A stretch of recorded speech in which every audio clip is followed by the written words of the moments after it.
अगर आप चाहते हैं कि राज म्यूजिक का ऑडियो वीडियो सबसे पहले आप तक पहुंचे, तो लाल बटन को दबाकर चैनल को सब्सक्राइब करें और बेल आइकन को दबाना ना भूलें। अरे काहे बाबूनी बड़ा ओइठी का टिकटॉक का वीडियो बनावत रहलू हा, अब का करबू हो? Raj recording studio Noida. Fair lovely cream लगा के लइकन के कैसे देखैबू ए जान? अरे फेयर लवली क्रीम लगा के लइकन के कैसे देखैबू ए जान? बंद हो गइल टिकटॉक एपवा, बंद हो गइल बिगो हो एपवा, कमर कैसे हिलैबू ए जान? बंद हो गइल टिकटॉक एपवा, कमर कैसे हिलैबू ए जान? बंद हो गइल बिगो हो एपवा।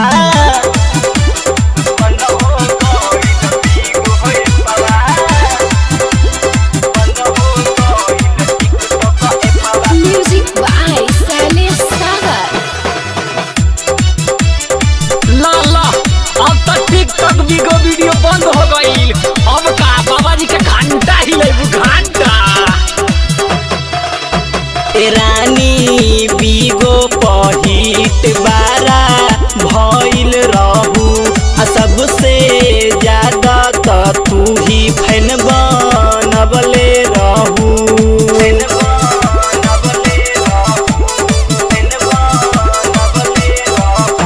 ए रानी बिगो पहिट बारा भइल रहू, सबसे ज्यादा त तू ही फैन बनबले रहू।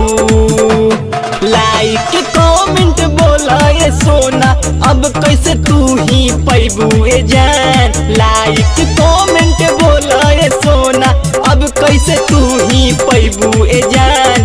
बंद हो गइल टिकटॉक एपवा, बंद हो गइल बिगो हो एपवा, कमर कैसे हिलैबू ए जान? बंद हो गइल टिकटॉक एपवा, कमर कैसे हिलैबू ए जान? बंद हो गइल बिगो हो एपवा।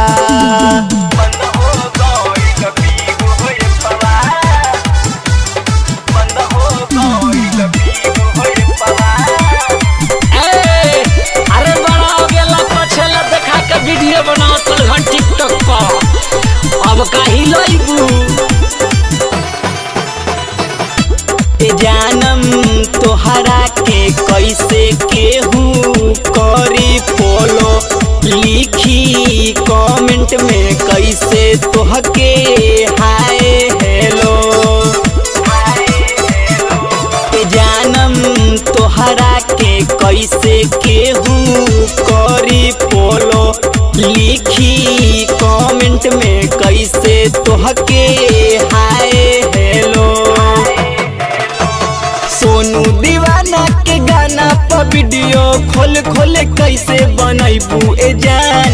एके अनिल के गाना पर वीडियो खोली खोली कैसे बनैबू ए जान? बंद हो गइल टिकटॉक एपवा, बंद हो गइल बिगो हो एपवा, कमर कैसे हिलैबू ए जान? बंद हो गइल टिकटॉक एपवा, कमर कैसे हिलैबू ए जान? बंद हो गइल टिकटॉक एपवा। फेयर लवली क्रीम लगा के लइकन के कैसे देखैबू ए जान? बंद हो गइल टिकटॉक एपवा, बंद हो गइल बिगो हो एपवा, कमर कैसे हिलैबू ए जान?